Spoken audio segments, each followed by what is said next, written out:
new psychological study from the National Institute of Mental Health. Just this morning, along with his longtime psychiatrist. The circle of depression is growing wider, broader. 15% of women suffer from this disorder. Affecting over 20 million Americans. Changes that have occurred in the brain. Abnormalities in the neurotransmitters. Is that a chemical imbalance? Who's got a problem? They've got a drug. 6 million American kids take prescribed medication. Need psychiatric care. But what if the criminal is mentally ill? The punishment, a form of aversion therapy. 10 minute cures on the show, but I want to... Seasonal affective disorder. Oppositional defiant disorder. Even Schools criticized for over-prescription. Everywhere you look, there it is. Think psychiatry has nothing to do with you? Think again.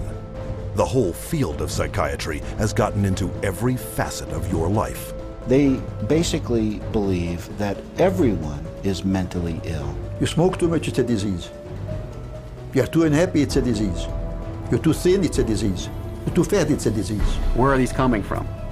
These are coming from the minds of psychiatrists that are dreaming these things up, writing papers and getting published with their names on it, creating these new diseases. First he said that I had ADD.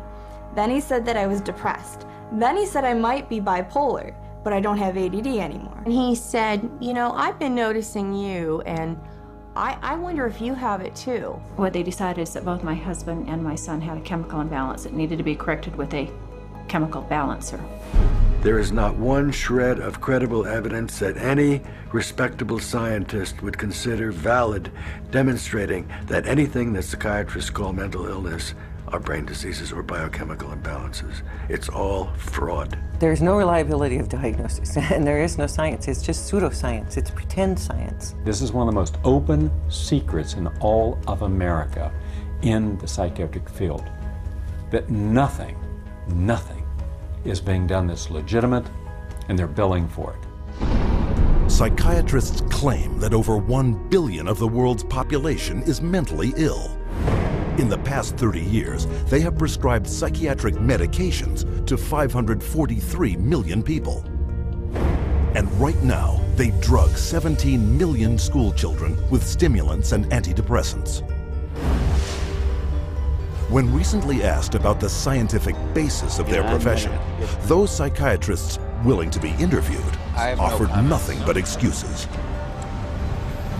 Psychiatric illness is not really illness. How do you evaluate if someone is cured or sick? Cure is certainly something we look forward to. We had no earthly idea how to accomplish. We're not good at causes. We don't know what causes mental illness. But that hasn't stopped them from pronouncing themselves mental health experts and treating people against their will. And the results? This psychiatrist, man who's supposed to work to heal people, has done nothing but destroy this man's life, and in destroying his life, destroying the lives of all of his loved ones. Excuse me. They've damaged and ruined my son, and they've trapped him in a system.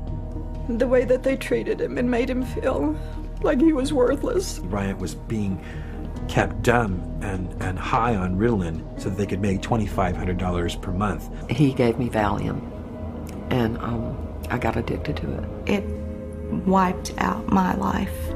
My life has been ruined.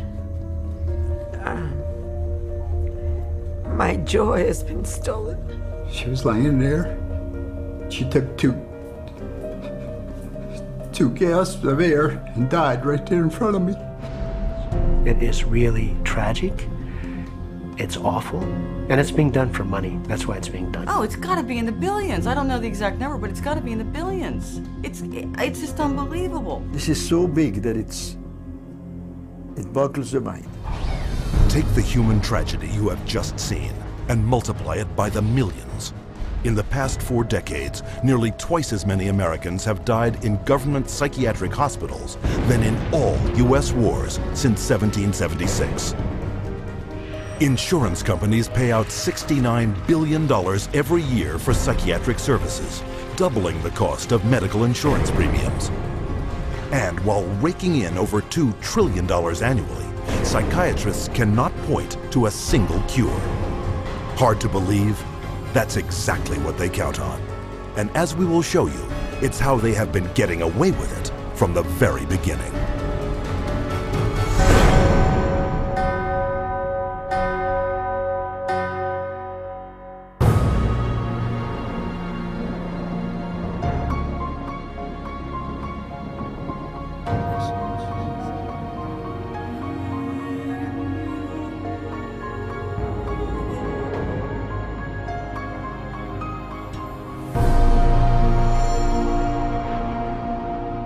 The roots of psychiatry have to do with control, power, and alienation from certain groups of people who were uncomfortable to be around.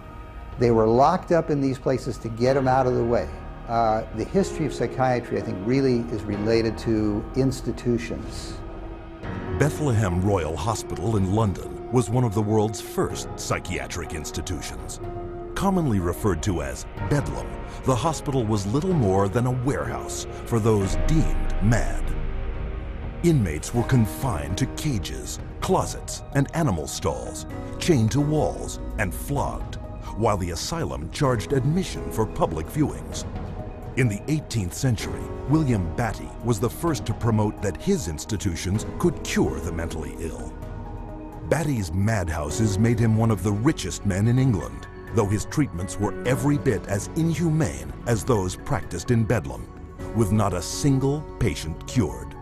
His financial success triggered a boom in the asylum business and an opportunity for psychiatrists to cash in on this new growth industry. This was an era where, on both sides of the Atlantic, specialized institutions for the mentally ill are beginning to be built in large numbers. Those institutions date back certainly to the beginning of the 18th century, and in a few cases even earlier than that. But the explosive growth of an asylum sector, of asylumdom, as some historians have called it, is very much a 19th century phenomenon. It's that period when the state is persuaded to invest tax dollars in building these places. But while those who ran the institutions were getting rich, psychiatrists yet lacked the credibility to maximize their cash flow. In order to justify their profession, they needed to come up with these biological solutions, or they didn't have any profession.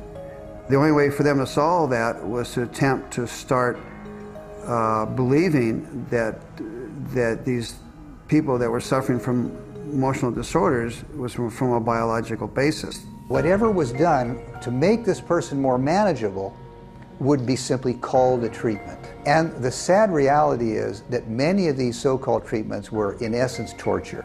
The near-drowning devices that were developed in this period, for example, must have been appallingly frightening. For example, one device involved putting the patient into a coffin, closing the lid, and dumping it into a bath of water, and then opening it up and trying to revive the patient. There were a range of these things, and the mortality rate was very, very high. Psychiatrists next sought to give credence to their practices by cloaking them in the language of medicine. This repackaging of treatment became known as the medical model. Somebody who's really hyper and manic, if you're wrapped up in a cold sheet and dunked into some water, you're going to quit acting manic because that's a punishing treatment. But as soon as the symptoms started to go away, they started to believe that somehow by wrapping them up and dunking them in cold water, it was draining the toxics out of their body. So they built the medical model around that. Pushing the biological theory of mental illness a step further, an American, Benjamin Rush, put forth the idea that insanity was caused by too much blood in the head. The cure? Remove the blood by any means possible. Restraint, cold water, bleeding, even terror. And with that, a new medical model was created. Benjamin Rush was probably the most famous American physician of the Revolutionary era. Rush was known as the master believer.